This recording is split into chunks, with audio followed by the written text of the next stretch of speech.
Big Dark, War and Peace by Rob Harper. Chapter 10? Angela and I boarded a train going south. Carl had saved us, and all I can think of was Blue. Her funeral was held a few days after she died, and everyone was told not to leave the state in case any more information was needed from us. In fact, we were all suspects. After the funeral was through, most of the mourners drifted away. There was to be no usual funeral party as was the custom in these parts. It just didn't seem right. Carl and I were left at the graveside. Neither of us spoke for a long time. Finally, Carl broke the silence. I know you didn't kill her, War. I know you loved her too much to do something like that to her. You loved her as much as I did. I nodded somberly. So if you didn't kill her, and I didn't kill her, then it should be us who finds Blue's murderer. Revenge was what he had in mind, and I instantly agreed. We decided the best place to start snooping would be the morgue and Blue's autopsy records. Neither of us really wanted to see the records, but we knew it had to be done. We went to the morgue late at night. No one was around, and we quietly smashed a window to break in. The morgue was a small place with a few bodies on slabs and an office off to one side.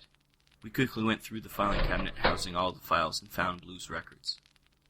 The autopsy photos showed that she had been ritually sacrificed, something the authorities neglected to mention. I started to lose it at the sight of the girl I loved scarred and butchered. Carl suddenly stood bolt upright and looked past me. At first I didn't notice, but the look of pure fear on Carl's face brought me out of my mourning. What is it? Carl just looked stupefied, and I turned to see what he was looking at. I could see why he was so scared, as I was confronted with the rest of the bodies in the morgue becoming animated. One of the newly formed zombies was only a few inches away from me. It made a grab for me, but I awkwardly stumbled out of its reach, as Carl smacked it in the face with a tray. It was stunned for a second, but not for long. We gauged the situation and quickly came to the conclusion to run. We dodged the Walking Dead and sprinted out of the morgue. Carl smashed a chair that was outside the morgue and jammed the door shut with its leg. We caught our breath.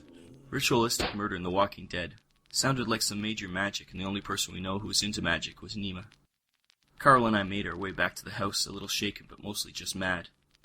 Could Nima really have killed Blue? The house was unusually dark and quiet when we got there. We rushed up to Nima's room to find the place in shambles and Nima unconscious on the floor. In front of her was a large chalkboard with lots of writing on it. Just as we were about to look at the board, Colm burst into the room. He looked around and saw Nima on the floor. Now what did you do? We just got here. Carl's sentence was interrupted by Colm choking it off with one massive hand. Colm, stop. It wasn't us, I swear. Colm dropped Carl gasping on the ground and went over to see if Nima was all right. While Carl recovered on the ground, I went and looked at the board Nima was working on. She told me she was going to try and use a spell to find out who killed Blue. Colm cradled Nima in his arms. I held up the board for the others to see. In plain as day, the word Ray stood out in the automatic writing scrollings. Get Nima to the hospital. We'll deal with Ray. Colm picked up Nima and left. Carl and I grabbed pieces of broken furniture from Nima's room and went down to look for Ray.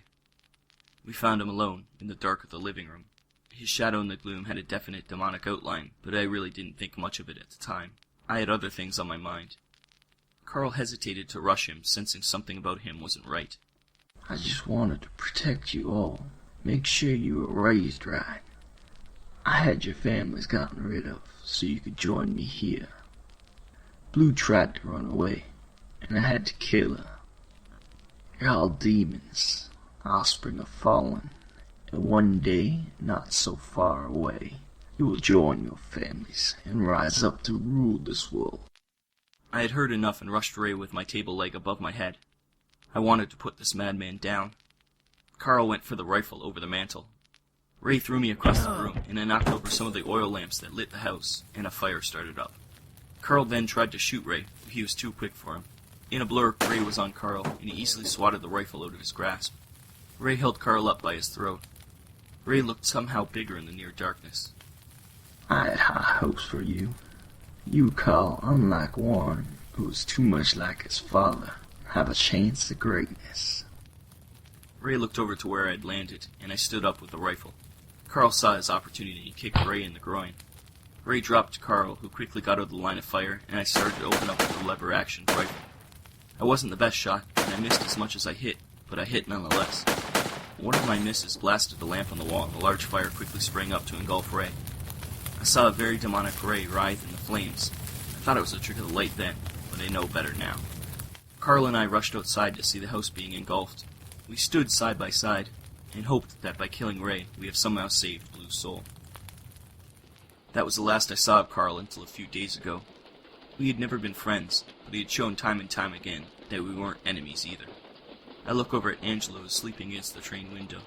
I smile and feel a pain in my soul. I know where we have to go. We have to go back to New Orleans, back to where it all began. Chapter 11. I wake up with a start from the nightmare I always have now. Demas's taunting words echo in my head. At first it doesn't register where I am, but then I feel the rocking of the train and see the lights flashing by the window. Angela is gone, and for a second I panic. Angela! She went to the food car to get you something. Who? Pretty little angel, isn't she?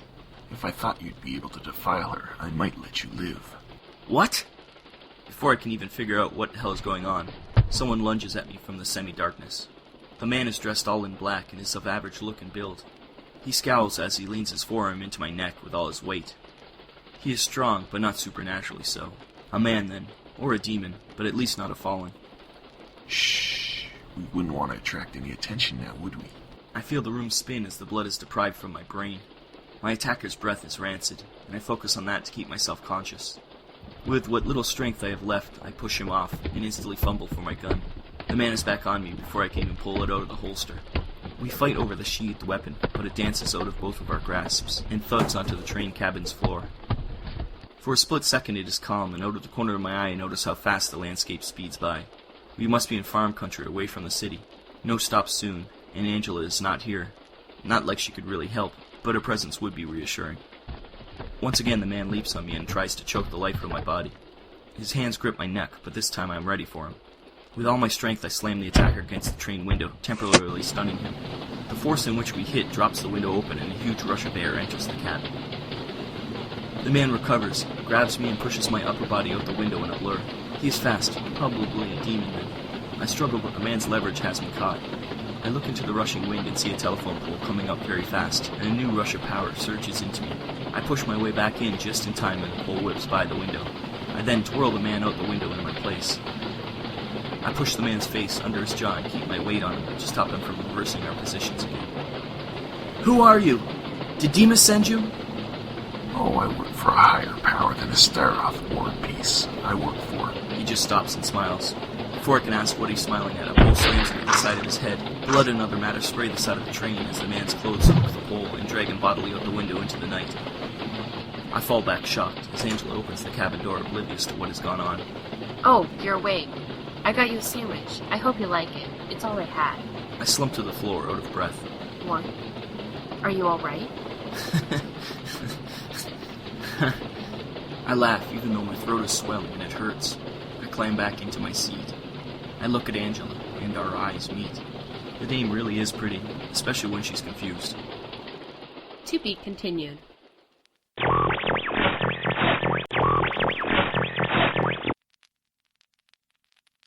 So, Jack,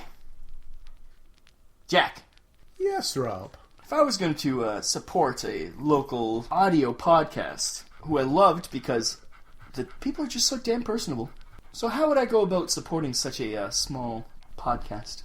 I would think, and I'm no expert, I would think that you would want to purchase apparel, knickknacks, accoutrements that have the logo emblazoned on the front. I don't know where would you find such things. Do you happen to know where I'd be able to purchase that kind of that kind of production? Well, there is a place. It's a magical place. It's called cafepress.com/Vinland Old Time Radio. And it's got accoutrements. That the name, it sounds trustworthy right off the bat. I would say right off the top of my head, I'd say that their products are of good quality. They are quite good quality. I would say that the looks are of fine nature. They are a fine nature. And I think I might just have to purchase something. Where would those proceeds go to, and why would I want to support those people? Well, I know the proceeds would definitely go to the purchase of alcohol, because we are drunks. And we have habits to maintain. At least it's not drugs. At the very least, it's not drugs. It might be hookers, but it's not drugs. The hookers might be on drugs, but technically we're not buying drugs. Is it? Well, we are buying hookers with drugs in their systems, so maybe technically we are buying drugs, but only, third hand. It's called cafepress.com/Vinland Old Time Radio.